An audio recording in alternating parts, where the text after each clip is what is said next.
everyone, how are you today? Kembali lagi dengan mata kuliah metodologi penelitian. Gimana, masih pada semangat kan? Apalagi ketemu dengan dosen ganteng kita nih, Bapak Abdul Yusuf, SEMM. Nah, kali ini kita akan membahas filsafat penelitian. Kira-kira teman-teman udah pada tahu belum sih filsafat penelitian itu? Yuk kita bahas. Filsafat dan ilmu pengetahuan adalah dua kata yang saling terkait, baik secara substansial maupun historis.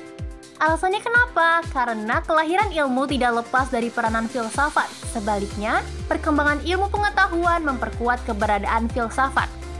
Jadi, filsafat penelitian adalah landasan yang mendasari cara kita memahami dan mengelola pengetahuan serta proses penelitian itu sendiri. Is it important? Yes, betul sekali, sangat penting. Kenapa? Karena akan mendorong manusia untuk lebih kreatif dan inovatif.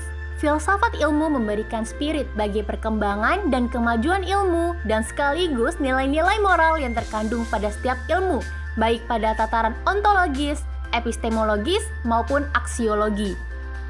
Yang pertama ada ontologi. Ontologi berasal dari bahasa Yunani, yaitu ontos yang artinya ada dan logos yang artinya logik atau ilmu.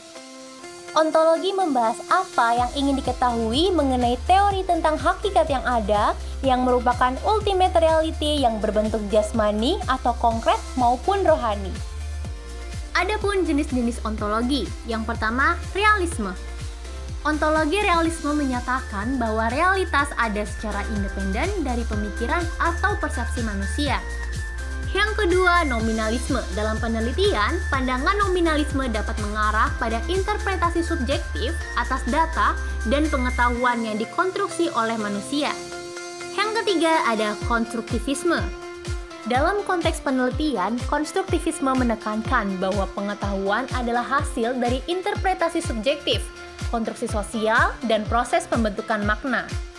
Nah, kita langsung aja nih ke contohnya.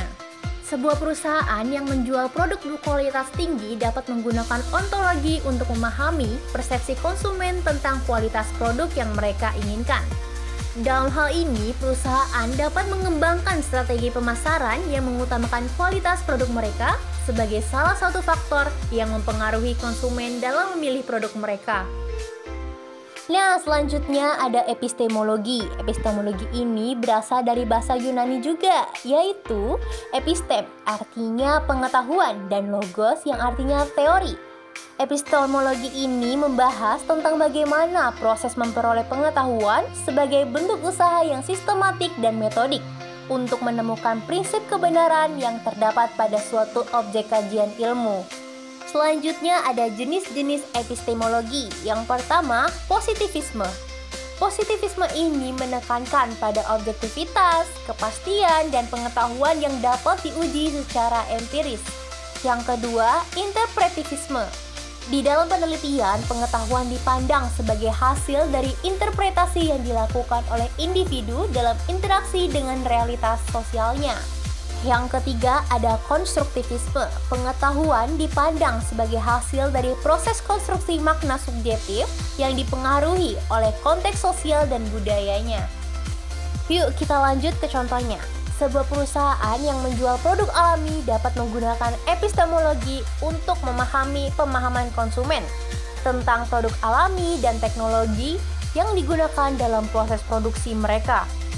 Dalam hal ini, perusahaan dapat mengembangkan strategi pemasaran yang mengutamakan transparansi dan kenyamanan konsumen dalam memilih produk mereka.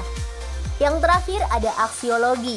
Aksiologi berasal dari bahasa Yunani, yaitu axios yang artinya layak atau pantas, dan logos yang artinya ilmu. Peran aksiologi ini dalam penelitian sangat penting. Kenapa? Karena membentuk landasan etis bagi perilaku peneliti dan interpretasi hasil penelitian. Aksiologi membahas tentang nilai-nilai yang terlibat dalam proses penelitian, termasuk etika penelitian, keadilan, dan integritas. Yuk kita bahas lebih lanjut. Yang pertama, etika. Pentingnya etika penelitian mencakup perlakuan yang adil terhadap subjek penelitian, kebenaran, dan integritas dalam pelaporan hasil, serta tanggung jawab sosial peneliti terhadap dampak penelitiannya. Yang kedua, keadilan dan keterlibatan partisipan. Peneliti harus memperhatikan kebutuhan dan perspektif partisipan, serta memastikan bahwa partisipan tidak dieksploitasi atau dianiaya dalam konteks penelitian.